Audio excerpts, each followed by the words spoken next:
Thanks so much for sharing your garden with us. Now we're going to be taking a look at some of the coolest containers you have ever seen. I'm joined by Eric Pedley from East Austin Succulents. Welcome to Central Texas Gardener. Welcome back, I should say. Thank you for having me again. I'm delighted to have you here because we are surrounded by probably the most unique collection and most beautiful collection of containers I've seen in a long, long time. So congratulations on that. Thank you. And we're going to be talking about creating really varied succulent gardens using some kind of unusual settings, if you will. Whatever you can find, you can fill it. Yeah. Well, you have found some very cool things, and I just want to start people off with just a visual sample.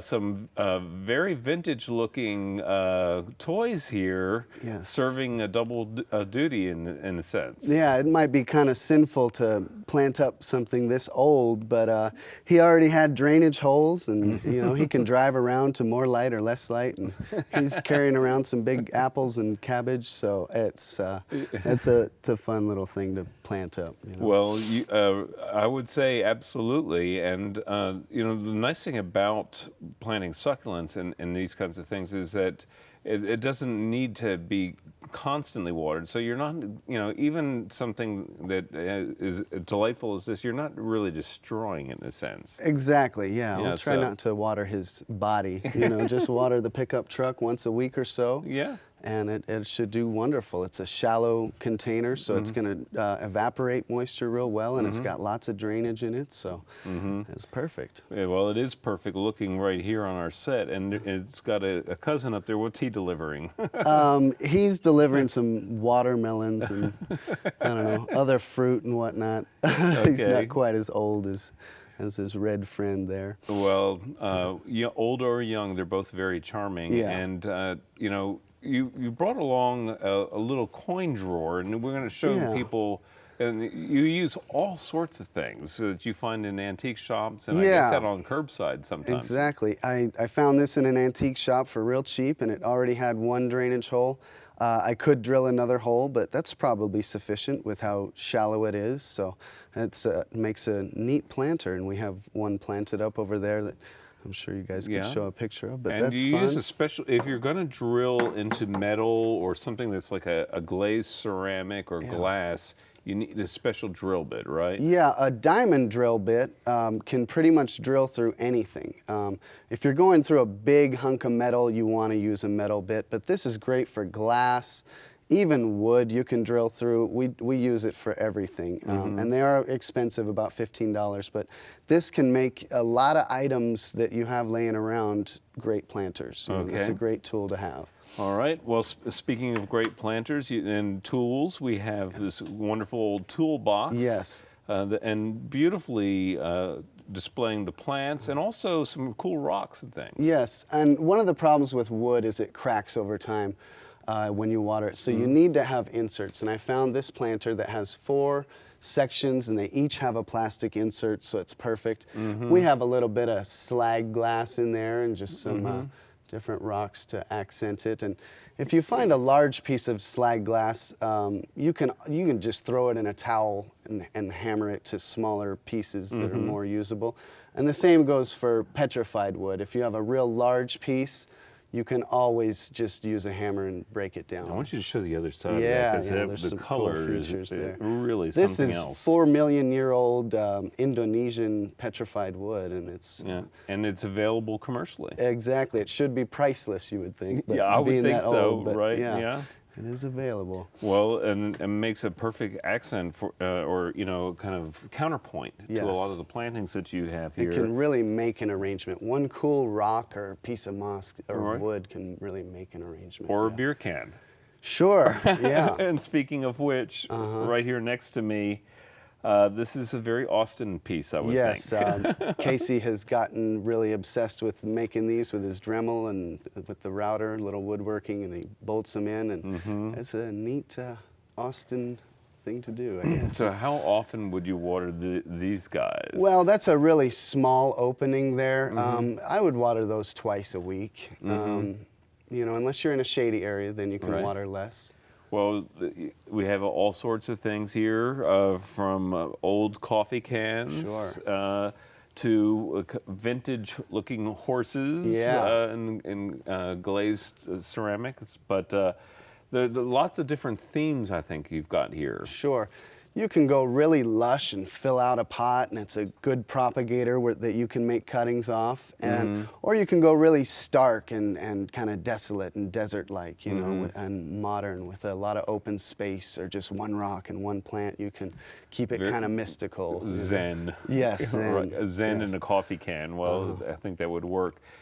That aesthetic is something that I really like, but I also like the funky retro look that a lot of your Sure. pieces seem to have. Yeah, that's a shabby chic with the shiny rocks and the weird round arrangement there, and it's got roadkill in it with some reindeer moss to kind of brighten it up. Right, right. Well, that Apuntia and that beautiful retro-looking vase is really cool. We have a variety of toolkits that you've brought, and the one that is just kind of blowing me away, and I wanted you to describe this for our viewers, because, I mean, it's planted all the way up into the lid here. Sure, I always look for a lid that will hold itself open and not fall back all the way. And they usually have an insert in there that you can drill as well that makes a great planter. So you can fit a lot of neat things and get creative with some woods and mosses and rocks as well. And A lot of these plants will do in the shade, won't they? yes, they will. And you know, it's not ideal that the Manfreda is in there because a Manfreda will color up a lot more red in some sun. Right. But it'll still live well. You just won't get the nice color. But yeah, we do have a lot of shade plants in this arrangement. Well, this one shows off both lush and stark all in one container, Sure, really. yeah. And it uses the Multi-level. stones, and it's an art form unto itself. Yeah, really. that's Morgan's style. She loves to use a lot of woods and mosses. It's And nice. you know, people see these things and they think, "Gosh, that looks so complicated. It must be really difficult to take care of."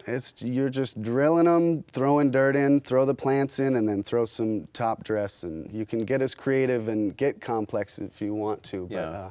it's a good thing to do, to replant your plants and get creative, have something to do. You know. Yeah. Well, you say throw some dirt in, but I know you don't throw just any dirt in there. Yeah. And then actually, you know, adding the correct soil is really probably one of the key things here, right? Yes, yeah. We make a mix that's really fast draining, but it's really nutritious as well. You know, we use a lot of cypress mulch and granite and perlite to make things drain really quickly. One of the main problems that people have when they say, "Oh, I kill succulents," is that they buy this nursery pot that's just a block of peat. Yeah. And when you're watering, it's never saturating the roots. It's just going down the sides. When you repot into a good mix, you can saturate the roots and really get down there for the plant to grow well. So repotting is the #1 thing when you buy a plant from a nursery. And making arrangements is a good way to, you know, do a fun thing and also help the plants out. Yeah, and when you repot them, do you break up the root ball Sure, a little bit yeah. to break that peat? If it's root bound or if it's a block of peat, then break it up. If it's a fragile plant that really doesn't have very many roots, don't mess with the roots. Exactly. You don't need to. Yeah. Exactly. Okay. Well, again, the variety is just astonishing, from really small to very big. Yeah. And now you have that kind of barrel-like thing over there. Yeah. That's with an old gas? I love that thing. Yeah. It's just a big old oil barrel or something like that. And we've thrown a big block of styrofoam in there. You don't have to waste that much dirt and make it a big heavy thing. Right. You can put a pot upside down, throw a log in there, big block of styrofoam to make it lighter, and it will stay less wet for long periods if it's not all rich soil getting mucky in there. So. And you don't have to spend a fortune to do all this, folks. I mean, from cracker boxes to something that you have in your garage right now, old cans that you've got tools in. If you want that cool retro look, you can do it. You can. All right. So, Eric, thank you so much for being here. Your East Austin Succulents is on Tillery Street. Yes. You're located with the Tillery Street Plant Company. Yeah, 801 Tillery.